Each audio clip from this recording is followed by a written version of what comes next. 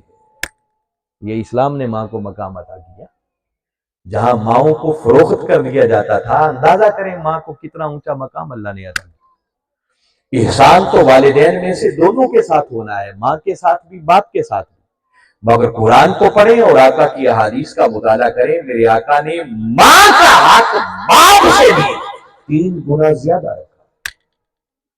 ایک صحابی میرے آقا صلی اللہ علیہ وسلم کی بارگاہ اقدس میں حاضر ہوئے، عرض کی آقا مجھ پر سب سے پہلا حق کس کا ہے؟ میرے آقا نے فرمایا امک، تیری ماں کا۔ اس نے پھر پوچھا ثم من، آقا اس کے بعد کس کا ہے؟ میرے آقا نے پھر فرمایا تیری ماں کا۔ اس نے پھر سوال کیا، میرے آقا نے تیسری بار فرمایا تیری ماں کا، اور چوتھی بار جا پوچھا تو چوتھی مرتبہ جا کر آقا نے فرمایا تیرے باپ کا۔ تو ماں کا حق اللہ تعالیٰ نے باپ سے بھی 3 گنا زیادہ رکھا ہے۔ یہ ماں کو حق دے کر اسلام نے ماں کا مقام و مرتبہ واضح کر دیا کہ بحیثیت ماں عورت کو اسلام کتنا اونچا مقام عطا کرتا ہے۔ اس لیے کہ ماں مشقت بھی زیادہ برداشت کرتی ہے، اس کا الگ قرآن پاک کی آیتوں میں ذکر آتا ہے۔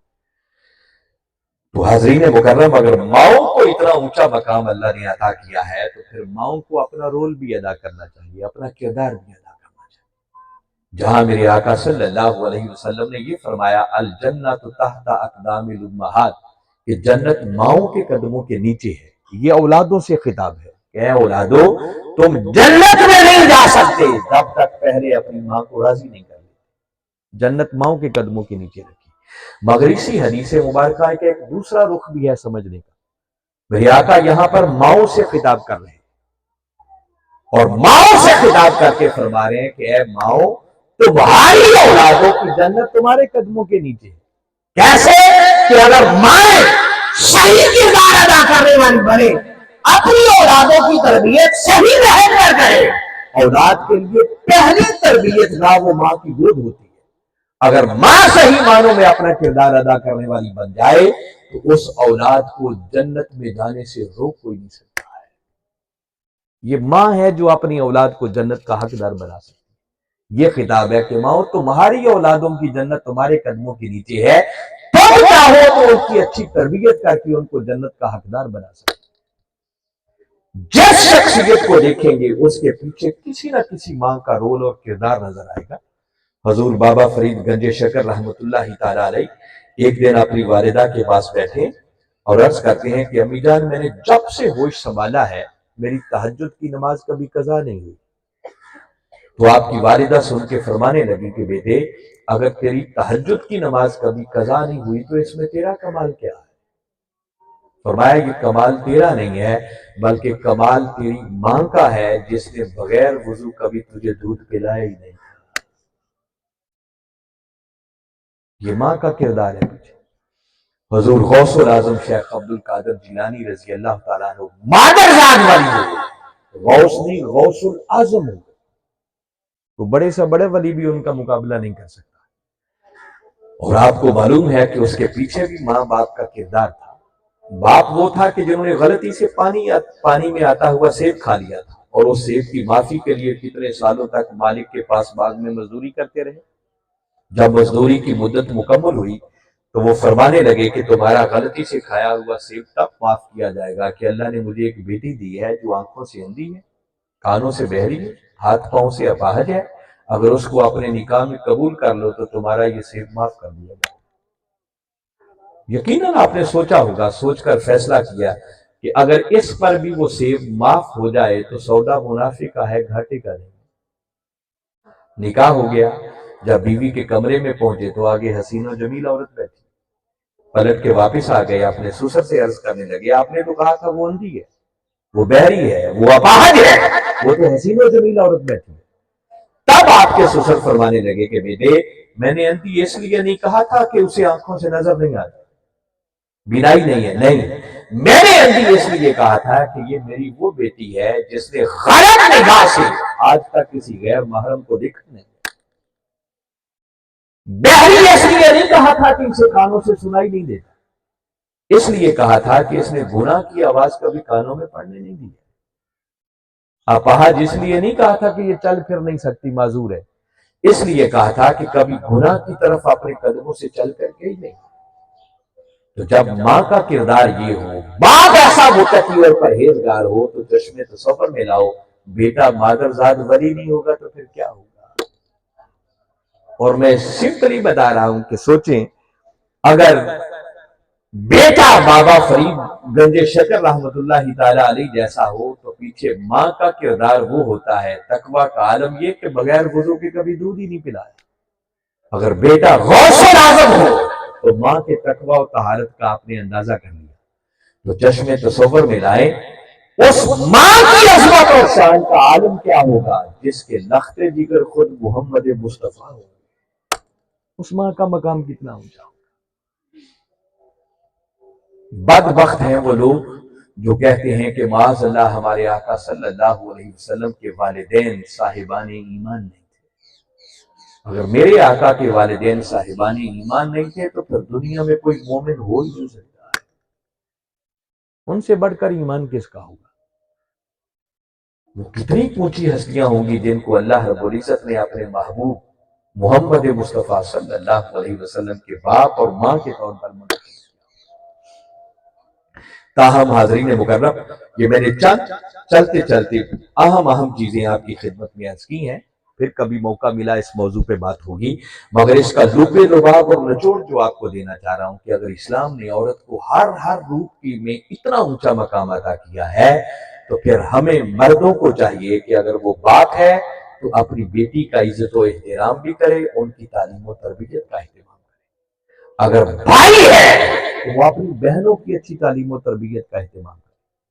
اگر شوہر ہے تو اپنی بیوی کے ساتھ حسن سلوک سے پیش آئے، اس کی تعلیم و تربیت کا اہتمام کرے۔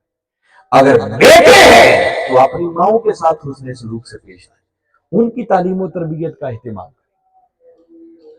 سیکھنے کا عمل مرنے تک جاری ہے۔ آقا نے فرمایا ماں کی گود سے لے کر قبر کی لحد تک علم حاصل کرو۔ اگر عورت سنور گئی تو آپ کا پورا گھرانہ سنور جائے گا۔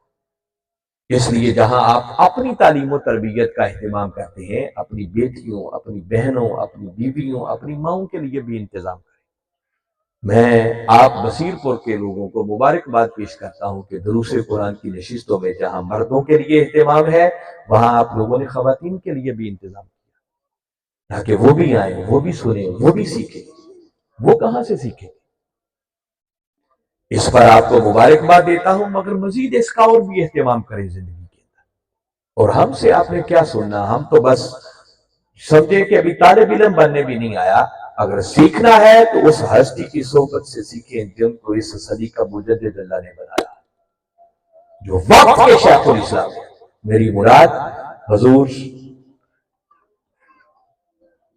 ڈاکٹر محمد طاہر القادری جو ہمارے مرشد ہیں، مربی ہیں، شیخ ہیں۔ اللہ نے ان کو بڑا اونچا مقام عطا کیا۔ اگر ہماری ان ٹوٹی پھوٹی باتوں میں کوئی اچھی بات لگے تو سب ان کے قدموں کی خیرات ہے، ان کی نسبت کی وجہ سے ہے۔ اگر کہیں کوئی نقص ہے تو اس کا تعلق میری ذات کے ساتھ ہے۔ تو کبھی اس مرد کلندر کو سنیں، آپ کے گھروں کے اندر سننے کا اہتمام ہے۔ ہر موبائل ٹیلی فون کے اندر ان کے ہزارہا خطابات موجود ہیں، 1400 کے لگ بھگ انہوں نے کتابیں لکھی۔ ہم فضول چیزیں بھی اس موبائل ٹیلی فون پہ دیکھ کر وقت برباد کرتے ہیں نا۔ آپ یوٹیوب پہ چلے جائیں، صرف لکھیں ڈاکٹر طاہر القادری، اس مرد کلندر کے اتنے خطابات کھل جائیں گے کہ کوئی شخص اگر آج سے ہر روز ان کا نیا خطاب سننا شروع کرے تو بندے کی زندگی ختم ہو سکتی ہے مگر اس مرد کلندر کے خطابات ختم نہیں ہو سکتے۔